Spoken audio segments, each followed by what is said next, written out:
Welcome to Popcorn Playback. Today we recap a comedy from director Wes Anderson, Asteroid City. Before we get to the storyline, like and subscribe for more recaps and have a great day. The film begins with an exciting TV show.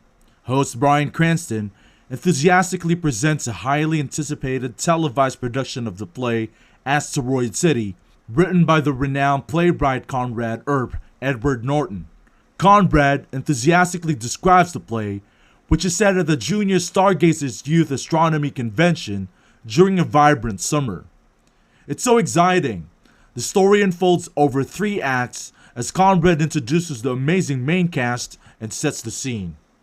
Act 1, war photographer Augie Steenbeck, Jason Schwartzman, excitedly arrives in Asteroid City for his son Woodrow's, which is Jake Bryan, entry in the Junior Stargazers, accompanied by his 3 talented daughters Andromeda, Ella Ferris, Pandora, Gracie Ferris, and Cassiopeia, Willin Ferris. After enjoying a delicious meal at a diner, their car encounters a minor setback, and Augie takes it to a skilled mechanic, Matt Dillon, who discovers a small issue with the spark plug. Augie happily goes to a phone booth to reach out to his father-in-law, Stanley Zach, Tom Hanks. Augie's wife has recently passed away, but he is taking his time to find the right moment to share the news with his kids. He asks Stanley to pick up the girls, which Stanley gladly agrees to. However, he also mentions that he believes Augie is a wonderful person and a great match for his daughter. Other families arrive for the convention, bringing along their own unique stories and experiences. Among them are the talented actress Midge Campbell, played by the incredible Scarlett Johansson, and her lovely daughter Dinah, portrayed by the talented Grace Edwards. We also have the enthusiastic J.J. Kellogg, brought to life by the amazing Liev Schreiber, and his son Clifford, played by the talented Aristo Meehan. Additionally, we have the charming Roger Show, skillfully portrayed by Steve Park, and his son Ricky, brought to life by the talented Ethan Josh Lee. Lastly, we have the wonderful Sandy Borden, played by the talented Hope Davis, and her daughter Shelley, portrayed by the amazing Sophia Lillis, who greatly admires Midge. It's going to be an incredible time with all these fantastic families coming together. Additionally, a school bus brimming with enthusiastic elementary schoolers, guided by their vibrant teacher June Douglas, Maya Hawk, joyfully arrives. Alongside them, a lively group of cowboys also joins the scene. They are all expertly cared for by the motel manager, Steve Carell. Augie gently shares the news about their mother's passing with the kids, offering them comfort and support during this difficult time. He and Woodrow happily returns to the diner, where Midge and Dinah are enjoying their meal. Augie takes a beautiful picture of Midge, which catches her attention. He kindly promises to give her a print of the picture. Dinah seems to have developed a strong interest in Woodrow.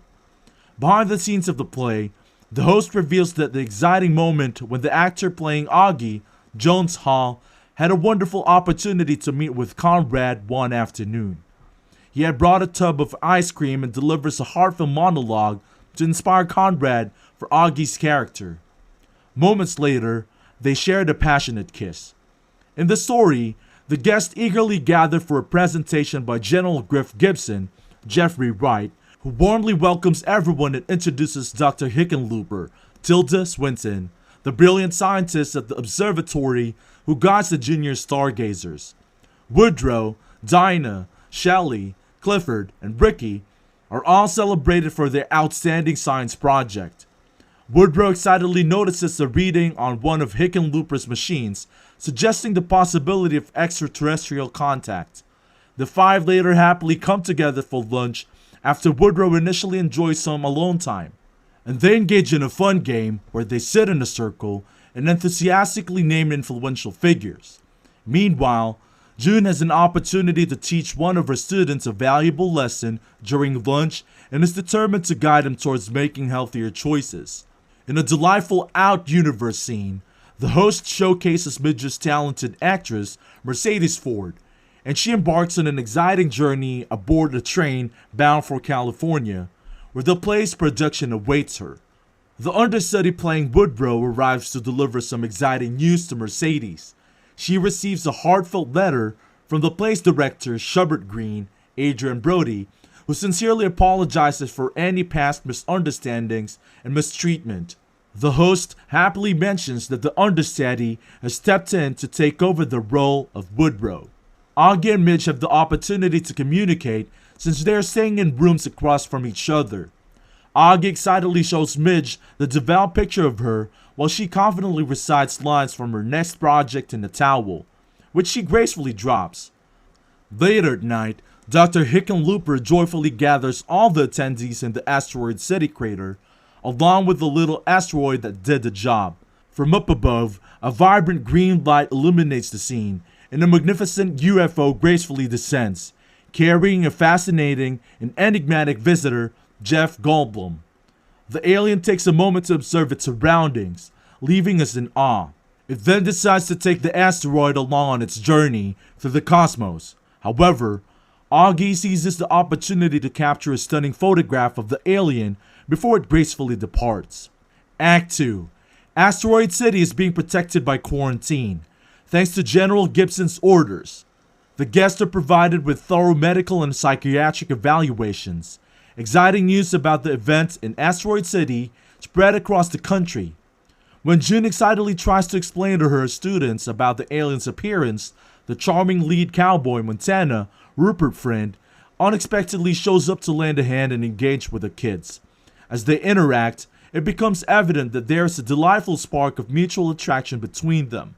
Stanley arrives in Asteroid City and witnesses his granddaughters honoring their mother's memory by performing a heartfelt ritual in the hopes of finding solace and healing. Stanley has a heartwarming conversation with the girls about their mom before enjoying a breathtaking fireworks display together. Woodrow and Dinah have a fantastic time at the observatory, working together to operate the telescope. Dinah opens up to Woodrow about her feelings towards her mother, and Woodrow shares about his relationship with his father. Augie and Midge, meanwhile, continue to strengthen their bonds as he captures another beautiful picture of her. He also has hope for the situation involving the quarantine and the alien. The junior stargazers cleverly convince a soldier to allow them to use a phone, and with their impressive inventions, they successfully reach out to someone from their school's newspaper to spread the word about the exciting events happening in town. At the end of Act 2, there's an exciting intermission showcasing Shubert's dedication to perfecting the play's production. He is visited by his now ex-wife Polly, Hong Chow, who says that while she still loves him, there is hope for a brighter future as he learns from his past mistakes and grows as a person. Shubert excitedly joins Conrad and the cast to meet the renowned acting coach Salzburg Keitel, William Dafoe. Act 3, the thrilling climax of our story. Get ready for the excitement and anticipation that awaits us in the next chapter. In the midst of the excitement in Asteroid City, JJ, Sandy, and Roger discovered their children's incredible invention, including a jetpack and a laser ray. Filled with hope and optimism, they consider how these inventions can be used to bring positive change in their community. Other groups like June's students are embracing the situation and finding creative ways to make the most of it. For example, the kids have come together to create a song that the cowboys are helping them perform. June and Montana joyfully begin dancing. Stanley has a heart-to-heart with Augie, expressing his willingness to let Augie and the kids stay with him. He acknowledges that he may not be Augie's biggest fan, but he wants to honor his daughter's memory by extending his support. Gibson gathers the attendees to celebrate the progress made in declaring the quarantine to be over, despite the temporary setback of the alien returning to drop the asteroid back into the crater. When Gibson attempts to reinstate the quarantine, the attendees courageously rise up, and the resourceful parents utilize their kids' inventions to bravely resist the military. Woodrow seizes the amazing chance to showcase his invention by displaying his and Dinah's initials on the moon, and they joyfully share their very first kiss.